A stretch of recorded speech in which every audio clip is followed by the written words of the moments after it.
to today's report, the 20th of August, 2025. Okay, so today, what's the 5 renowned super investors, what they are buying and what they're selling in 2025? This is the updated one, okay? Now, every quarter, Wall Street pays close attention to the 13F filings of legendary super investors.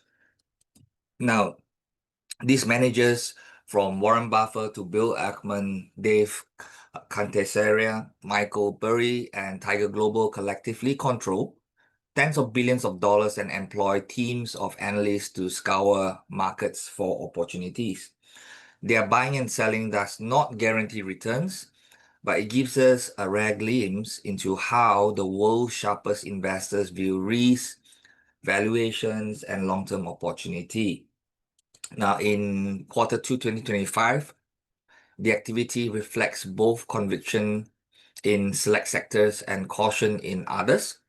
The following is a detailed look at 5 renowned super investors' moves and what they brought, what they sold, and why. Okay?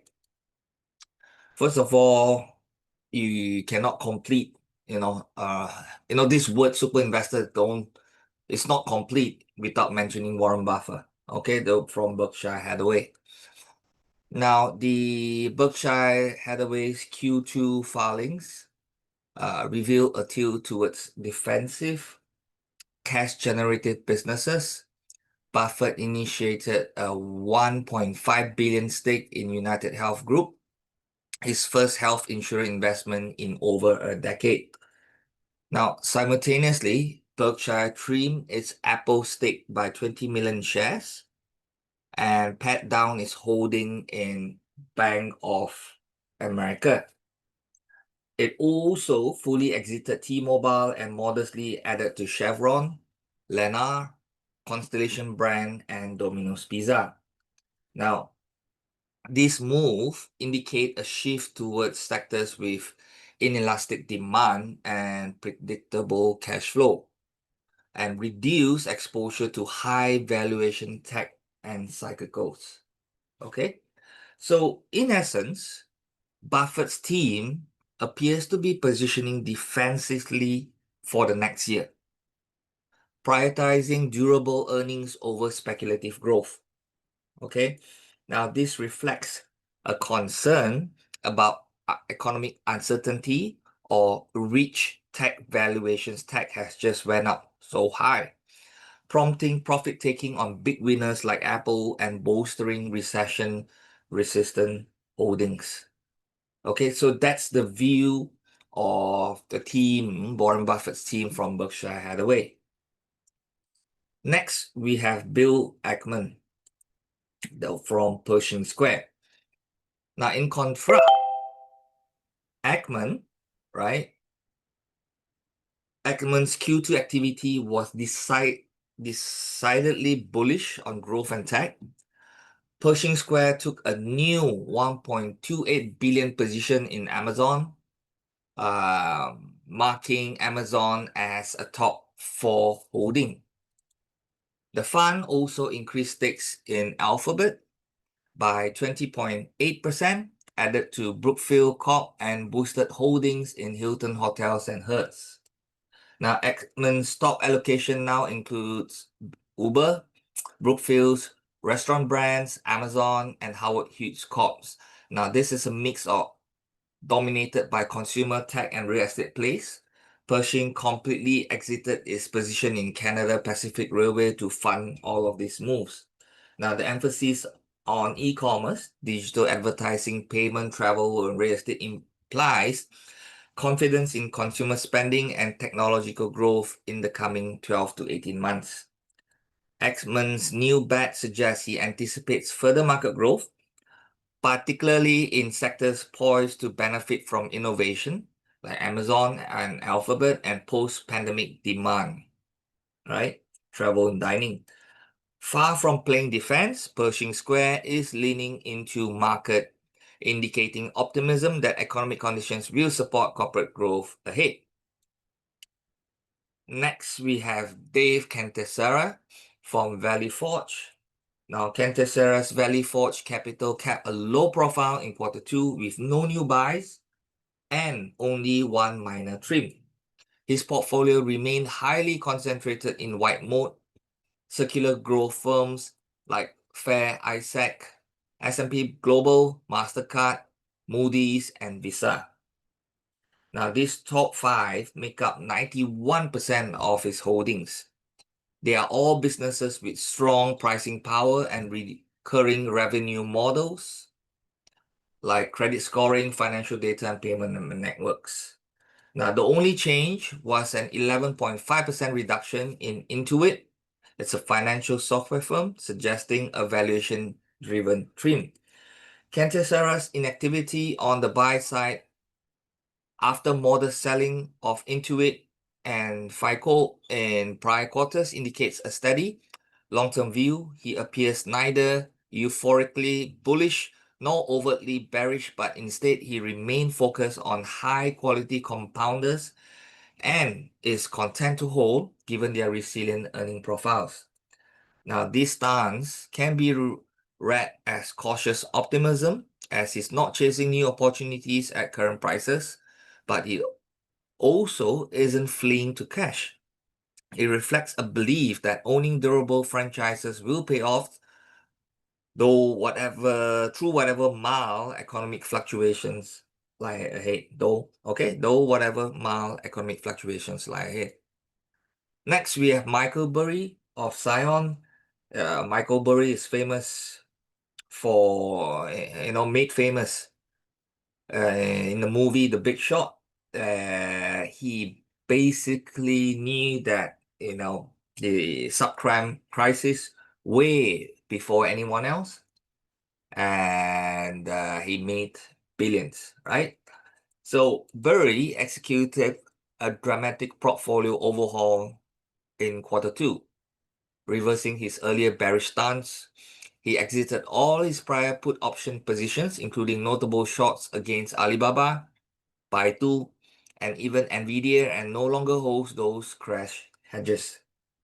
Instead, Scion opened new long positions and call options in select sectors, an 11.8 million equity stake in Lululemon, plus call options, 6.2 million in United Health, plus calls, and a new 7.8 million stake in Regeneron with calls. Now, Scion also bought calls on Estee Lauder, Meta Platforms, and Alibaba, signaling bullish sentiment on those names. In fact, Burry sold down or sold out nearly all his previous equity holdings, only keeping a 12 million position in Estee Lauder to reposition into these fresh bets. Now, this 180-degree turn from wagering on an index crash in 2023 to going long discretionary retails, tech, and healthcare suggests Burry sees improved conditions or oversold opportunities. Now, he appears to anticipate that consumer spending and tech earnings will hold up better than feared. Scion's new focus on healthcare, United Health, and Regeneron, high-end consumer like Lululemon, Estee Lauder, and big tech Meta, Alibaba implies an expectation of resilience and growth in 2024 to 2026 rather than the deep downturn he once braced for. Essentially, Burry has dialed back his bearishness and is tactically positioning for upside in specific stocks, reflecting a more bullish or at least bottom fishing outlook. Chase Coleman of the Tiger Global. Now, Tiger Global's Q2 13F underscores its renewed confidence in mega-cap tech and fintech. The fund's public equity portfolio surged 28% in value to 34.1 billion by June, partly due to market appreciation and partly aggressive buying. Tiger added 4.1 million Amazon shares, making Amazon a top 4 holding. It also boosted stakes in Meta and Microsoft, already its number 1 and number 2 positions. Notably, Tiger doubled its private stake in Reddit from 3.2 million to 6.1 million shares, now 926 million value, a vote of confidence in future IPO candidates. Now, new positions included fintech disruptor, a 430 million stake in Chime Financial and 140 million in Webull. It's an online brokerage. In contrast, Coleman's team sliced exposure to enterprise software, halving their ServiceNow and Workday holdings and cutting CrowdStrike by 44% and fully exited Pinduoduo, selling a 522 million Chinese e-commerce stake. Now, this reallocation shows Tiger doubling down on US tech leaders and fintech while pulling back from higher valuation software as a service and Chinese consumer stocks. The implication is an optimistic view of US technology giants' prospects, i.e. the cloud, e-commerce, social media, and the fintech sector despite higher interest rates. Tiger seems to believe that winners in tech will keep winning, brought by strong cash flows and AI tailwinds, whereas second-tier growth stocks or geopolitically risky names are less attractive now. Overall, the fund's moves convey a bullish growth sentiment centered on the idea that digital economy stalwarts will outperform in the coming years. So, what's the conclusion? Why do these moves tell us about the market outlook? So, when we connect the dots across these super investors, a clear narrative emerges. Number one, no deep recession is being priced in. The collective positioning signals confidence in economic resilience. Michael Burry and his historically a big short bear flip bullish. Warren Buffett added to cyclical housing and industrials. Tiger Global doubled down on high growth tech. If they foresaw a sharp downturn, such allocations would be highly reckless. Instead, they are betting on a soft landing economy supported by eventual Fed cuts. Okay? Number two, healthcare as a contrarian value play. Both Buffett and Burry significantly increased stakes in United Health, even after the stock stumbled from reimbursement pressures and election year policy noise. Their buying indicates a long-term view. Healthcare demand is circular, margins are defensible, and valuations has compressed to attractive levels.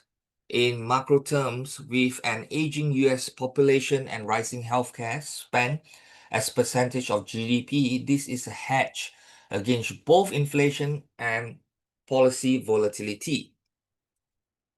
Number three, big tech remains the anchor. Ackman, Tiger, and Burry all expanded exposure to Amazon, Alphabet, Meta, Microsoft, and Nvidia. This reflects confidence in US corporate earnings leadership and the structural AI investment wave. The Fed's rate path to 2026 likely to 2 to 3 cuts in 2025, more gradual easing in 2026. Lower discount rates pressure on growth stocks, making big tech the safest compounder cohort. Their dual role as defensive balance sheet fortresses and AI-driven growth engine cements their status. Number four, selective caution is evident. Still, the timing is telling. Buffett reduced Apple and Bank of America, a signal that valuations are stretched or margin face tariff or what you call credit risk. Ackman's exit from railroads point to concerns about freight volumes in a slower global trade environment. Kantesaria maintained a mode-first posture, avoiding overpaying even for quality. This indicates investors are alert to sector-specific overvaluation and macro headwinds, even if they are not bearish overall. Okay, so we can say this, taken together, this action suggests that super investors broadly expect the US stock market to grind higher through 2025 into 2026, powered by tech, AI, CAPEX, sustaining corporate earnings growth. Housing and industrial cyclicals benefiting from lower rates and fiscal infrastructure spend. Healthcare rebounding as a defensive and circular growth theme.